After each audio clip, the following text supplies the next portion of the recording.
Bonjour les amis, aujourd'hui, magnifique découverte, quelque chose d'extraordinaire dont on a entendu parler souvent. Mais là, c'est vraiment vécu par un personnage extraordinaire qui s'appelle Dominique Guyot. Son livre que je vous présente, il existe en livre et moi j'ai choisi de vous le présenter sous forme de BD parce que voilà, pour changer un petit peu et je trouve que les dessins très chouettes. Quand je serai seule avec la mer. Donc Dominique Guyot et les dessins de Joachim Rossignol. Fantastique histoire d'un jeune homme à la veille de ses 30 ans, on lui pronostique la sclérose en plâtre. Après moult examens et des douleurs terribles, le diagnostic tombe, sclérose en plâtre, vous avez 2 mois et vous allez être sur un fauteuil roulant. Et lui, il dit non, non, je refuse. Issu de la mer, évidemment, il est né à Hyères, famille de marins, toujours à la mer. Son rêve, c'était d'aller découvrir des îles paradisiaques. Il largue tout. Malgré le diagnostic, il largue tout et il prend son voilier, il s'en va. Alors évidemment, là, dans la BD, vous allez découvrir, fantastique BD, vous allez découvrir son parcours en images avec les souffrances de la maladie, avec quand on baisse les bras, avec la nature qui se déchaîne, les orages, extraordinaire parcours. Mais il arrive quand même à faire un petit bout de chemin. Après, il est vraiment, la maladie l'atteint, c'est compliqué, il se pique à la cortisone, il en arrive à se faire des joints pour la douleur, parce que c'est terrible.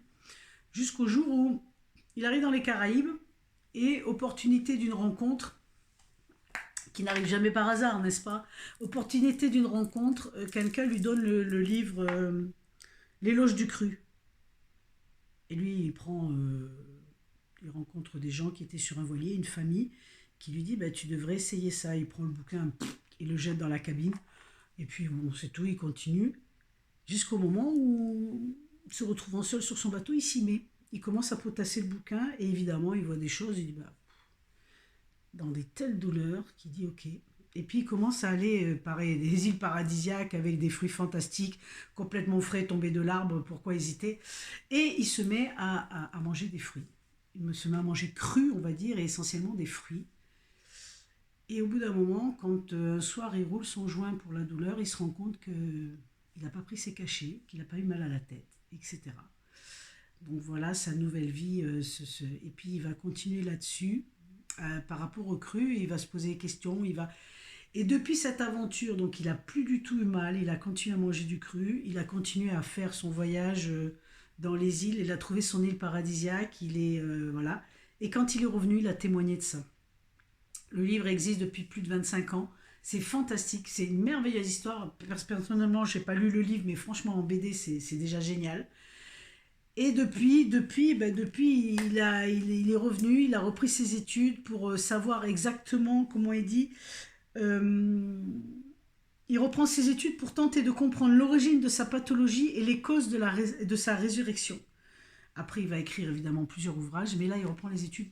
Tout est basé autour du cru, mais surtout c'est du vécu, c'est pas un toubib qui vous dit quoi que ce soit. Non, non, là il témoigne de son expérience, c'est un vrai témoignage fantastique qui vous prend aux tripes. Merveilleuse personne qui s'est mis après à faire des conférences dans le monde entier. Écoutez, si vous avez envie, en tout cas pour vous évader, parce qu'il y a des, on est dans les îles, donc ça c'est génial, et vous allez découvrir l'histoire de Dominique Guyot, sa véritable histoire où il s'est soigné par le cru, et oui, il a été dérangé. Et oui, il a repris le QI. Et oui, il y a eu des problèmes intestinaux. Et oui, enfin, tout ça, tout ça, tout ça, tout ça. Si vous avez l'élan du cœur, les amis, soyez. Et si vous êtes un peu curieux, allez-y, vous verrez. Ça fait longtemps qu'on en parle. Il a écrit beaucoup d'autres livres que je mettrai en lien. Mais là, c'est un très, très beau témoignage sur cette expérience vécue à l'âge de 30 ans, seul au milieu de l'océan. C'est fantastique. Donc voilà, si vous avez l'élan du cœur, les amis, n'hésitez pas. Lui ne se trompe jamais. Et je vous dis à tout bientôt. Bye bye.